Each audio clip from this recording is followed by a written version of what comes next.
As we approach Thanksgiving, I'm sure many of you, at least in normal years, have some traditions and various family members that come over. As far as the meal, every region of the country is a little bit different as far as what kind of food they prefer. And of course, every family has their own traditions. But how many of you, when it comes to the meat, it's turkey? Turkey, and nothing else but turkey, or at least that's the primary. Okay, that's most of you. How many of you ham? Any ham? Like, okay, well, yeah, I'm in the ham category. Turkey is fine, but ham is definitely where it's at. Anybody else, something different? Maybe chicken, or, you get that at Chick-fil-A all year. Or pork, anybody? Or a roast? So it's basically the consensus is turkey or ham. Okay, well, how about the sides? Now, how many of you are of the opinion that the meat is just an excuse to have sides? So that's what we're really about. Okay, yeah, that's how many of you, your favorite is the stuffing? Stuffing's the favorite. Okay, how many of you is the mashed potatoes or sweet potatoes? One of those two. And any with the mac and cheese? Green bean casseroles? Cranberry? The cranberry, that stuff I used to love, and now I'm like, eh. But anyway, okay. So, well, yeah. Some of you were raising your hand at every single one of them. I didn't even mention the rolls, but anyway. Well, we have many blessings, many things to be thankful for. Of course, the food that we have is one of the many blessings, the bountiful provision that the Lord has given us, even just living in America. And as we think about the blessings that we have of the Lord, what does the word blessing mean? What does it mean to bless someone?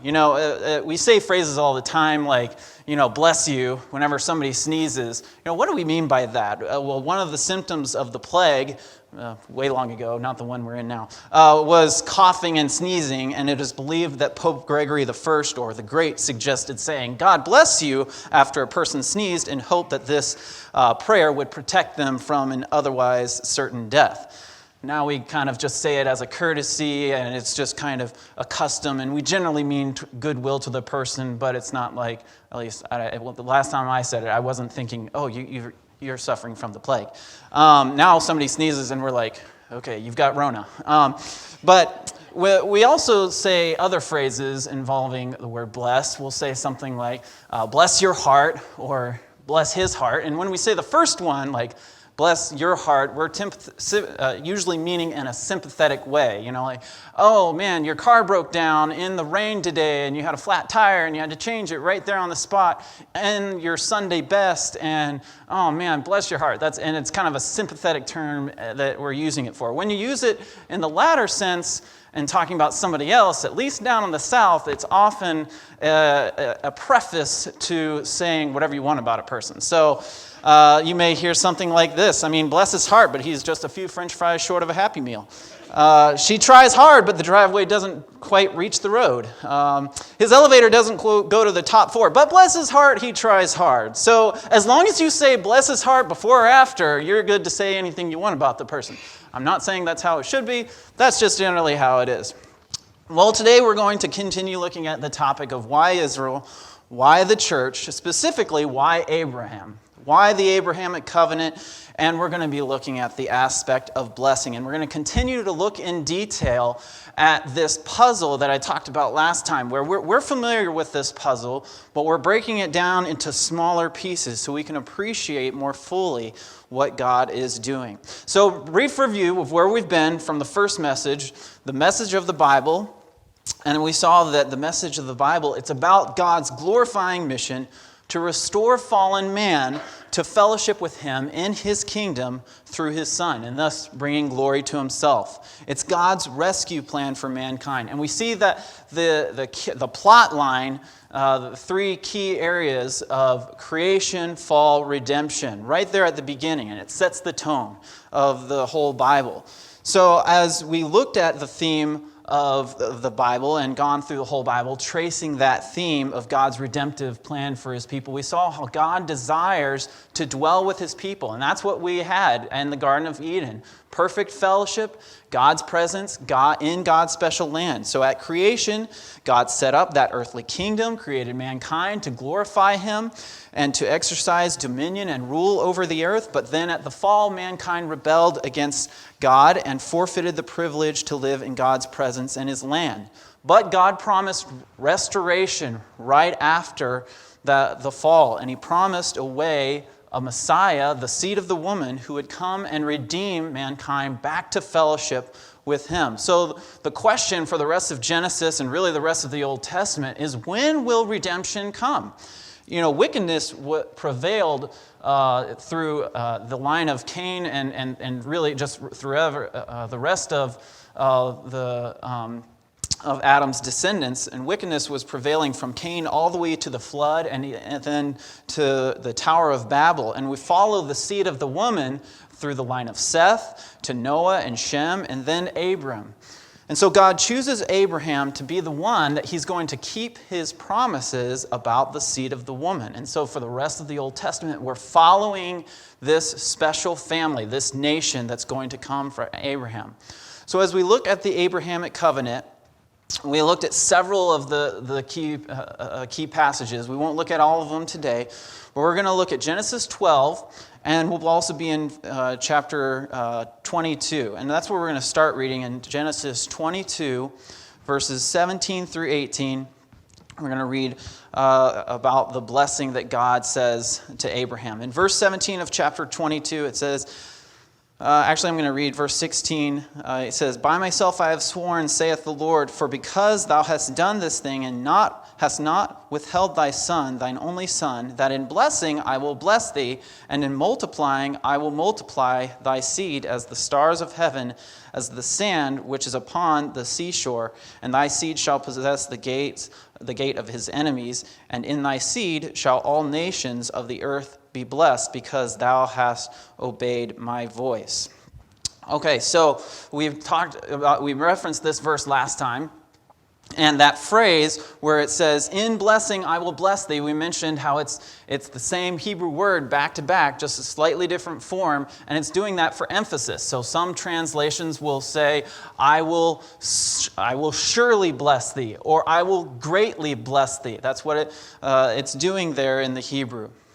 So we see that God is certainly going to bless Abraham. And then going back to Genesis chapter 12, we have in the verse 2, it says, "I will make of thee a great nation, and will bless thee, and will make thy name great, and thou shalt be a blessing. And I will bless them that bless thee, and curse him that curseth thee. And in thee shall all families of the earth be blessed." So last time we looked at the basic components of the Abrahamic covenant. And we have the idea of blessing. Then we also have the concept of seed as well. And then, it should be coming up somewhere. There we go. And then we also have the concept of land. And last time we looked in detail about the land. And we kind of traced it all throughout the book of Genesis, starting at creation, how man is made from the ground. And there's a close relationship between the Hebrew words, Adam and Adamah. And there's a special relationship between God and mankind in the land. But then at the fall, the ground is cursed because of man. Man is banished from the Garden of Eden, which again was God's special land, where it was a special sanctuary. And then even further, at the first murder, Cain is cursed. He is driven from the ground. He has basically, essentially the same curse on the ground for him specifically, but just even worse than his parents have. The flood then is a result of man's wickedness, and both man and earth are destroyed. But after the flood, Noah is noted as a husbandman, a man of the ground.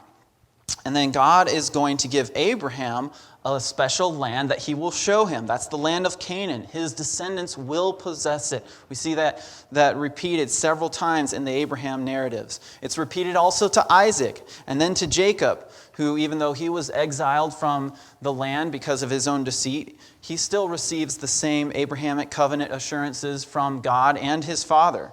Then throughout the Joseph narratives, we see that the famine brings the family back down to Egypt.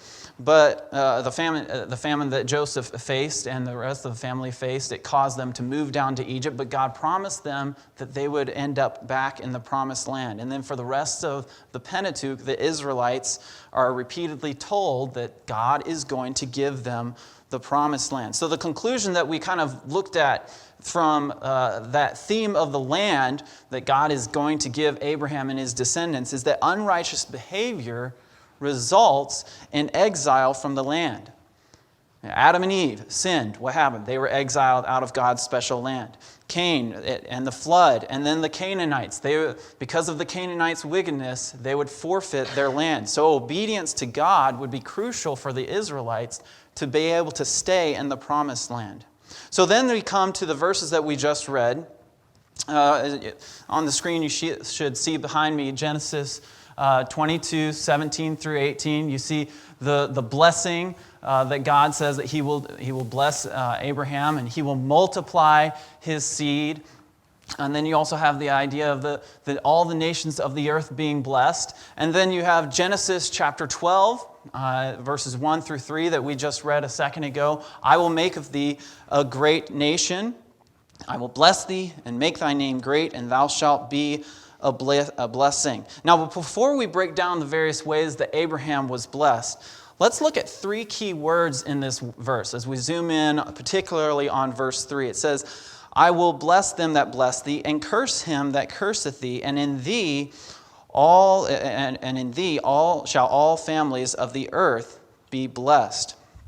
So you've got these three key words here that I've got underlined: bless, curse, and then curseth. Now I've got two little numbers under there because there's actually two different words in the Hebrew there. The first one is one word, and then the second one is a separate word. So we'll look at that concept of blessing that he first says there. I will bless them that bless thee. Blessing, it's actually a very common and prominent theme throughout the book of Genesis. And as far as the word itself is concerned, it's only, we see it the most in Genesis with the exception of Psalms. Psalms has more occurrences of this word. Now the word itself means to kneel, to bless, be blessed, praise, or salute. And it actually can mean in some cases curse. But it's often associated with giving. Now, to kneel may sound like a little bit of a random translation or concept with this word, but one would often kneel to receive a blessing from another person. So some indications that blessing that we have from the concept of blessing, it indicates favored status by someone else. If someone blesses you, that means you're favored by that person. Typically, God is the one blessing, but there are other people who can bless others, like a father or even royalty. Something else about the word blessing is that a greater person blesses a lesser person. So obviously God and creation, we'll look at this in a minute, God blessed creation, and then He blessed Noah, the patriarchs. We see the priest king Melchizedek. He blessed Abraham. Isaac blessed Jacob, and then Jacob blessed his sons and his grandsons, Ephraim and Manasseh. And its intent is for happiness. As you look at that word to bless and be blessed and praise, etc., it's like, what is the overall idea if someone is blessing me? If God, as we read it, God blessed Abraham and other times, what is going on? The intent is for happiness, prosperity, and success. And we'll look at this in a minute, but particularly for women, it includes fertility and the ability to bear children. Overall, it's the idea of good fortune is intended towards that person. And when God blesses you, He actually has the power to bring it about. So there's going to be growth for your family and fields and your flocks. And we see in the Bible, particularly the Old Testament, obedience to God results in blessing, and disobedience results in God's curse upon you. Now, when we see, particularly in the Psalms, when someone blesses God, obviously, it's not like we bring out about prosperity to God. God doesn't need anything from us as far as like He lacks something, but it's translated, we could translate it as praising and extolling God. And here's another important point as we think about the word blessing, is that all blessing is ultimately from God. God's the one in control. We'll make this point in the next two words as well, but God is in control of who He decides to bless and who is blessing each other on earth, and that's something that we can take comfort in, that anything good that we have in life, any blessings that we have, it's ultimately from God. Well, that second word, curse, that we see there, arer, that's the Hebrew word, it's the exact opposite. It's basically the antonym for the word bless. And it means to curse, but literally to cover with misfortune. So there's evil intended. So if someone were to use this word curse towards someone, you're intending, wishing, pronouncing evil and disaster upon that person. It occurs some 9 times in Genesis, and it's associated with disfavor. You know, if someone curses another person, there's definite disfavor, as opposed to the favor that God pronounced on Adam and Eve and creation at the beginning of the world. There was that divine favor, but with this word, it's disfavor. And the intent to someone is affliction, disaster, and misfortune. The one who curses another intends disaster to fall on that person.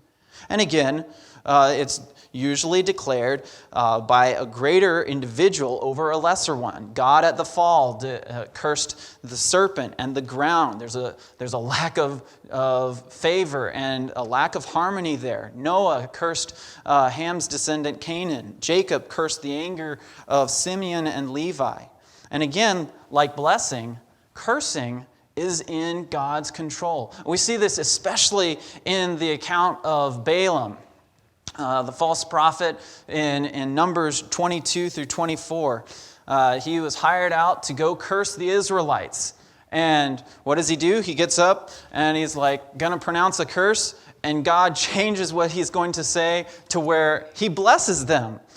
And the king that hired him out is like, you keep blessing them. No, curse them. And he's like, I'm trying to. I can't help it. God, I can't do anything but say what God wants me to say. And so that's a clear-cut instance where mankind wants to curse God's chosen people, and God's like, no, I'm in control. You're actually going to pronounce blessing. And of course, as we think of the concept of curse, we think of how Christ became cursed for us and took all our punishment for our sins. Well, that second word, curse, in our translations, it's curseth. That occurs some 6 times, and it would seem like it has a wide range of meaning, but it means to be light, small, or contemptible, or the idea of fast or fleet, lightweight, and small or insignificant and despicable. And you may seem like, well, how does this have to do with the context that we're studying? Well, it's basically the opposite of the Hebrew word that literally means heavy. And that's usually translated in our versions as honor. So if someone is giving weight to another person, that means they're giving them honor. They're holding them in high esteem. Whereas if you're counting this person as light, that means you're not honoring them. You're actually despising them. You're finding them despicable. So that's the key idea, to lightly esteem or have low value for someone. Or even more serious, it includes the idea of mockery, scorn, shame, despise, or disdain. One writer said, to declare someone light, that is despicable, insignificant, and meaningless, means nothing more than to make that person despicable. So, in our translation, you could almost say, I will bless or prosper those that bless thee and wish prosperity on you. And I will curse or bring affliction, disaster, and misfortune on those that disdain you, that mock you and scorn you and don't hold you in a high esteem. So as we often translate this word curse, or though we often translate both of these words as curse, they're actually different from one another in this verse. So as you think of the word disdain, there are various things that I disdain in my life, and I know my wife disdains in my wife. If I'm going to make a sandwich for her for lunch as we come to work every day, I know that if she pulls out that sandwich and takes a bite into it, she might not even get this far, and she notices a white substance in there, and she can smell and taste mayonnaise. She has a great disdain and despises mayonnaise with a passion. She won't even touch it. There are things. Okay, I got to tell this story real quick. There was a time on a ministry team when we were traveling. We were not married at this time. We were the undergrads, so we weren't the leaders. But she was trying to be a good guest to this person who was making some sort of a dish for the next day, and she was putting in a bunch of mayonnaise. And Stephanie's eyes is getting really, really big, and I think it was like some sort of egg salad or something, and some sort of dip. And she was like, "Oh no, I hope this person doesn't ask me if it's good." And so she's just kind of watching her make it. And at the very end, she was like, "Would you like to try this? Tell me if it's good or not." And she's like, and just about crying on the inside. But I was very proud of her to learn later that she actually did try it just to be nice to the person. But that is like the only circumstance that she'll get anywhere close to touching mayonnaise, because she absolutely disdains them and despises mayonnaise. That's the idea that we're going for. So if there's anyone who is mocking and disdaining and despising Abraham and his descendants, God's saying, look, yeah, that's just your disposition towards them and your words and how you act towards them, but I'm going to bring upon disaster on you. And we see that in the wilderness wanderings, and as Israel made their way to the land of Canaan, there were some nations that wouldn't let them through, and God's like, all right, fine, you're going to be judged for that. And he did. So as we continue through again this thinking about this word, how we saw that God is in control of blessing, He's in control of cursing, and He's in control of those who would seek to disdain His chosen people. So now we've grasped these three words. Let's trace the significance of the occurrences in the book of Genesis, the significance of blessing. At creation, you see in chapter 1, verses 22, that God actually blesses the fish of the sea, the fish of the air, and the fish of the sea and the birds of the air. There we go. I'll get my right animals and stuff in the right place. Verse 22, God blessed them and said, "Be fruitful and multiply, fill the waters in the seas, and let the fowl multiply in the earth." And then in verse 28, we see that He blesses mankind and says something similar. God blessed them and said unto them, "Be fruitful and multiply and replenish the earth, and subdue it, and have dominion over the fish of the sea, and over the fowl of the air, and over every living thing that moveth upon the earth." So you've got this idea of blessing, and here it's directly linked to reproduction and populating the earth. And for man, there's the added note to subdue the earth. And only humans have that special relationship with the Creator, and they're blessed to grow in numbers and rule over the earth. Well, then you see this word again, the word for blessing, in chapter 2, verse 3. It says, "God blessed the seventh day and sanctified it, because that in it He had rested from all His work which God created and made." So the seventh day is blessed, and it's given favored status by God. Again, that idea of happiness and prosperity. It is a special day with the opportunity to rest.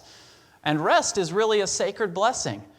It's nice to be able to rest and sit down after a long, hard days of work and just be like, okay, what football game is on, all right? Or what's Food Network doing, or HGTV, or whatever. It's nice to just be able to relax and just think about nothing else but just relaxing.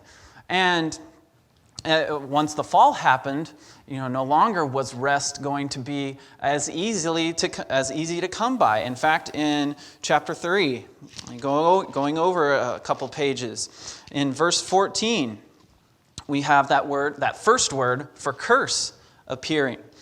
"And God said unto the serpent, Because thou hast done this, and thou art cursed above all cattle and above every beast of the field, upon thy belly thou shalt go, and upon the dust and the dust shalt thou eat all the days of thy life. So the serpent is cursed, and then the ground is cursed because of man in verse 17. And unto Adam he said, because thou hast hearkened unto the voice of thy wife, and hast eaten of the tree of which I commanded thee, saying, thou shalt not eat of it, cursed is the ground for thy sake. In sorrow shalt thou eat of it all the days of thy life. So now both the ground and the serpent will suffer divinely pronounced affliction, disaster, and misfortune. And we see that today, natural disasters, and even just, again, having to work hard to grow food. The ground is definitely afflicted. And then as well, the woman, childbearing, it now includes sorrow and pain. It has the opposite effect, essentially, of the initial blessing to be fruitful and multiply. So mankind no longer has the favored status and good fortune they once had. We're still blessed and favored by God above all creation, but it's not quite the same as it used to be. Well, then as we look at the first murder, and Cain is cursed. He's alienated even further from the ground. It's going to be more difficult to grow food. And after his murder, that murder in chapter 5, verse 2, we are reminded once again of God's blessing on mankind. Moving on into the flood narratives, when Noah is born, God's curse is mentioned yet again in verse 28 of chapter 5. And Lamech lived 182 years and begat a son, and he called his name Noah, saying, this same shall comfort us concerning our work and toil of our hands, because of the ground which the Lord hath cursed. So in hope, Noah, at Noah's birth, he's looked on as someone who will somehow help the relationship between the earth and mankind. And even though this word for curse, it doesn't appear in these in the flood narrative, it's all governed by that concept and that idea of God's curse. Then after the flood, we're looking at chapter 8, verse 21. God says, never again will I curse the ground for man's sake again. One commentator kind of rephrased it and basically said, God decided to never again make the earth despicable, that is, not to destroy it again. That's the second word for curse. Because the main word for curse, that the curse at the fall, is still in full effect. In chapter 9, God blessed Noah and his sons similarly with the same blessing that he had on Adam and Eve at creation, to be fruitful and multiply. Once again, indicating be prosperous, be fruitful in reproducing. Now it's interesting, later on in this chapter, in verse 25, we see the first time that mankind blesses or curses each other. So far, it's always been God pronouncing blessing and cursing upon mankind. But we finally see, for the first time, a human doing it. We see Noah curses Ham's descendant Cain, pronouncing misfortune on him. But he, in contrast, blesses the God of Shem and asks him to grow Japheth, essentially blessing them and asking God to bring prosperity and good fortune to them, primarily to Shem, and then through Shem, Japheth would be blessed. And here's an interesting note that T.D. Alexander says, Noah's words obviously carry divine authority. For the first time, we see something that is repeated later in Genesis. Those within the chosen line, of the seed, are divinely empowered to bless or curse others. And so we're going to note that throughout the rest of Genesis. And at the Tower of Babel, again, the word curse is not mentioned, but the confounding of the languages indicates that there's misfortune and disaster brought upon mankind by God by him dividing humans further from one another. So now we come to Abraham. And Abraham is probably the most important human in the entire book of Genesis.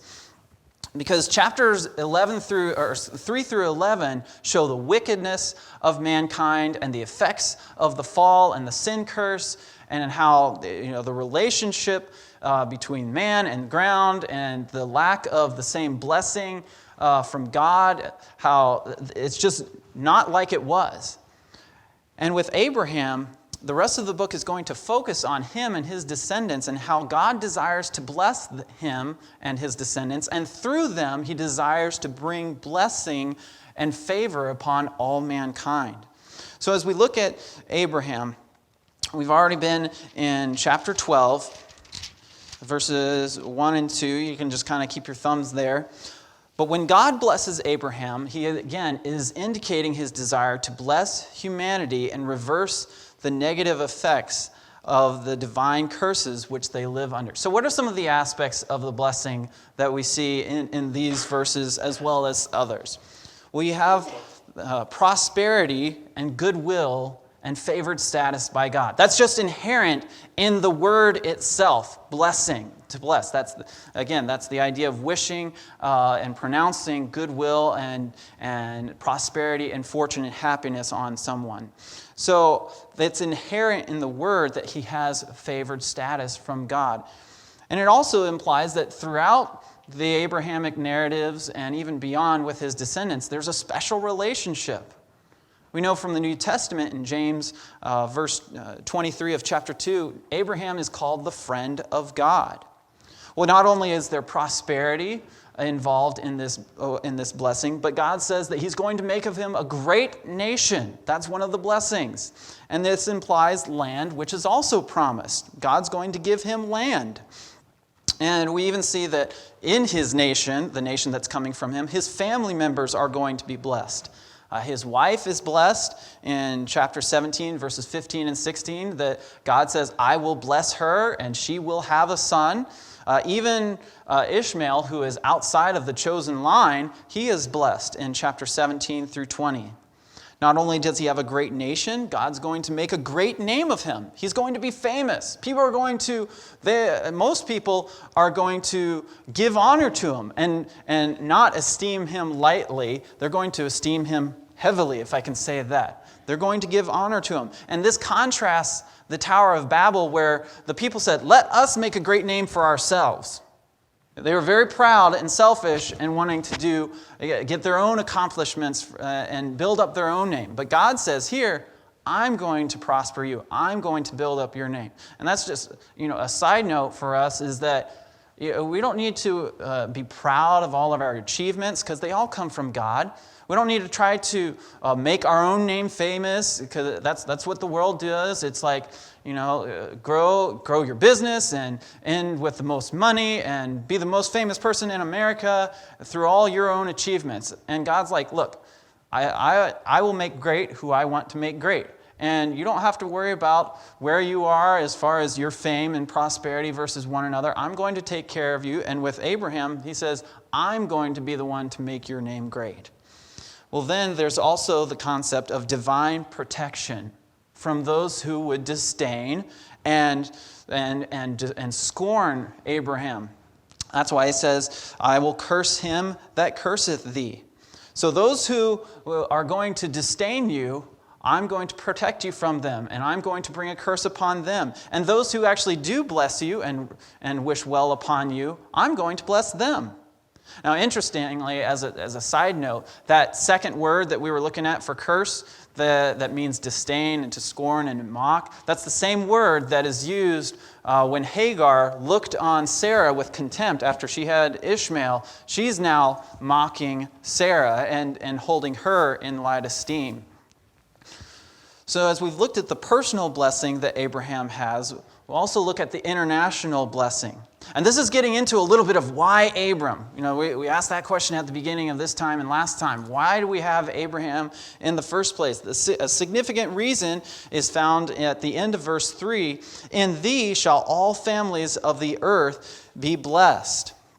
The significant reason is to bless others. All families and nations will be blessed through Abraham and through his seed. And we'll look at this next time, how that word seed can mean both plural and singular. But basically, Abraham's lineage will be the family and the nation that God mediates his blessing to all mankind. So as we kind of sum up what we've learned about blessing in Genesis, it indicates economic prosperity. Abraham was very wealthy, and his servant Eleazar attributes that to the blessing of the Lord.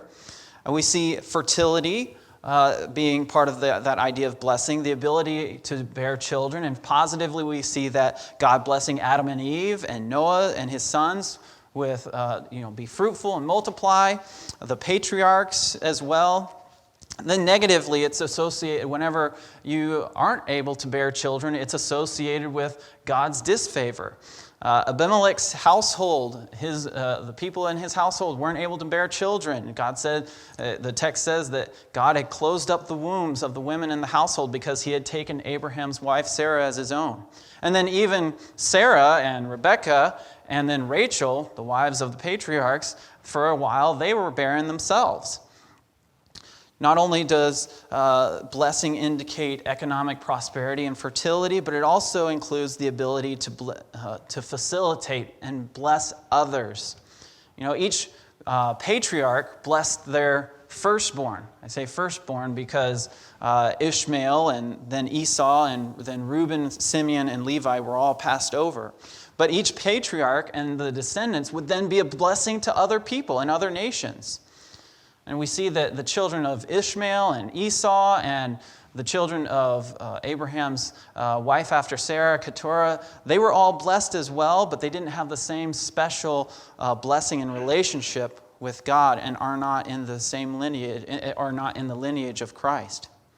So as the patriarchs continue to obey God, he would bless them. And we see that blessing repeated to Isaac after Abraham. We see Isaac has the shortest amount of material on him in Genesis. But even before we get to the meat of that, whenever Eleazar goes and gets Rebekah from her family to bring her back to be Isaac's wife, Rebekah's family blessed her before she went to be Isaac's bride. And they're essentially wishing upon her good fortune and happiness and prosperity. And then in chapter 25, let's all turn there for a minute here, chapter 25, verse 11. We see that God's blessing was transferred essentially from Abraham directly to Isaac. Chapter 25, verse 11, and it came to pass after the death of Abraham that God blessed his son Isaac, and Isaac dwelt by the well Lahairoi. So God is blessing Isaac, and in the middle of famine, Isaac receives the same promise, covenant promise of blessing, seed, and land. And in chapter 26, in verse 12, it says that Isaac was sowed in that land and received in the same year an hundredfold, and the Lord blessed him. Can you think about that? How many of you would like to, grow your wealth and prosperity in your business or whatever 100-fold in 1 year? Talk about higher taxes. Just such a blessing that God blessed him with that he received 100-fold. And then even after a dispute with the Philistines regarding well water and such, God still reassures Isaac of his blessing that included many descendants in verse 24 of chapter 26. And later in that chapter, King Abimelech recognizes God's hand of blessing on Isaac's life and wants a peace treaty. Well, then you move to Jacob. And his mother and Jacob desire for the blessing of Isaac that is intended for Esau, they desire it to be upon Jacob. So they connive to scheme to deceive Isaac into blessing Jacob. And in fact, Jacob is concerned that, what if my father finds out and realizes that I'm not Esau? And he uses that second word for curse. He's afraid that my father will curse me, not curse as in desire and pronounce misfortune and disaster on you. That's that first word for curse. But he's afraid that he would disdain and scorn and despise me. But we see that in in chapter 27 that Jacob actually succeeds in deceiving his father and receives the blessing. He receives the blessing of economic prosperity, preeminence over other people and the nations and his family, and misfortune upon those who wish misfortune upon you, and blessing and prosperity upon those who wish it upon you. And even though Esau pleads for his father to still bless him after he finds out what happens, it's too late. And so he purposes in his heart to murder his brother. And when Jacob hears of it, he decides, I got to skip town and be gone. But before he leaves, I find it interesting that Isaac once again blesses him before he leaves. In chapter 28, verses 3 and 4. And God Almighty bless thee, and make thee fruitful, and multiply thee, and that thou mayest be a multitude of people, and give thee the blessing of Abraham to thee and to thy seed with thee, that thou mayest inherit the land wherein thou art a stranger, which God gave unto Abraham. So even after Jacob's deceived Isaac seemingly resigns himself to, this is what God wanted, so I'm going to bless him again. He states the Abrahamic covenant to his own son, and God reaffirms the Abrahamic covenant later in verse 13. We'll continue on, but for time's sake, but you can read about that in verses 13 through 15. Noting that concept of blessing, we see that Leah, when she's married to Jacob, and they kind of have that competition between her and Rachel over who can have the most sons, she has several sons, and she views herself as being blessed. Again, because the bearing children was a sign of blessing. Then Laban in chapter 30. You could turn there with me real quick, and verse 27 of chapter 30. Laban said unto him, I pray thee, if I have found favor in thine eyes, tarry, for I have learned by experience that the Lord hath blessed me for thy sake. And then verse 30, for it was a little which thou hadst before I came, and now it is now increased unto a multitude, and the Lord hath blessed thee since my coming. And now when shall I provide for my own house also? So Laban recognized, look, ever since Jacob came, I've been increasing. I recognize that the hand of God, the blessing of God is upon your life. We've both grown, and it's because of God's blessing on your life. And we see Jacob's desire to be blessed by God even further in chapter 32 when he wrestles with the angel of the Lord and refuses to let him go until he blessed him. Well, in closing out the Genesis narratives, we have the Joseph narratives. We see that Potiphar's house was blessed, as was everything that Joseph was involved in, according to Genesis 37, verse 5. And even at the end of the chapter in verse 23, when at the end of the chapter Joseph is left in jail, in prison, that word bless isn't used, but it does note that God was with him. Then when the family finally moves down years later, Jacob blesses Pharaoh. And Jacob also recounts the blessings of God upon him. Joseph desires his father to bless his sons Manasseh and Ephraim, with the younger son Ephraim ended up receiving the greater blessing. And Jacob closes his life by blessing Jacob and blessing the rest of his sons. And then you move on to the blessing of the nations that we think about. We'll talk about that a little bit more as we discuss the aspect of seed. How is the nation of Israel to be a blessing to everyone, to the nations? Well, Joseph was the closest to mediating blessing to the nations. But it is through Jesus Christ that God's blessings to mankind will flow. In Acts chapter 3, verses 25 through 26, it says, Ye are the children of the prophets and of the covenant which God made with our fathers, saying unto Abraham, And in thy seed shall all kindreds of the earth be blessed. Unto you first God, having raised up his son Jesus, sent him to bless you in turning away every one of you from his iniquities. And then Paul writes in Galatians 3, verse 14, you have the words on the screen, that the blessing of Abraham might come on the Gentiles through Jesus Christ, that we might receive the promise of the Spirit through faith.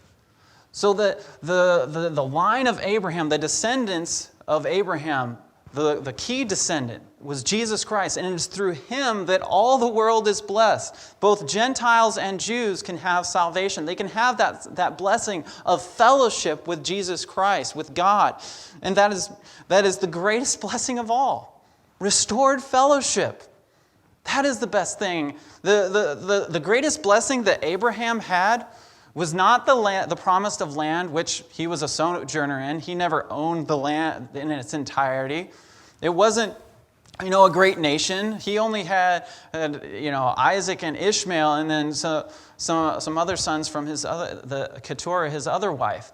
So it wasn't a great nation then. He didn't see any of those promises come to light right then, with the exception of the wealth that he had. But his greatest blessing was his relationship and his fellowship with God. As James notes him saying he was the friend of God. Would God say that about each one of us? That you, Howard, are a friend of God. That you are a friend of God. The Pastor Joel is the friend of God. Would we be known by that?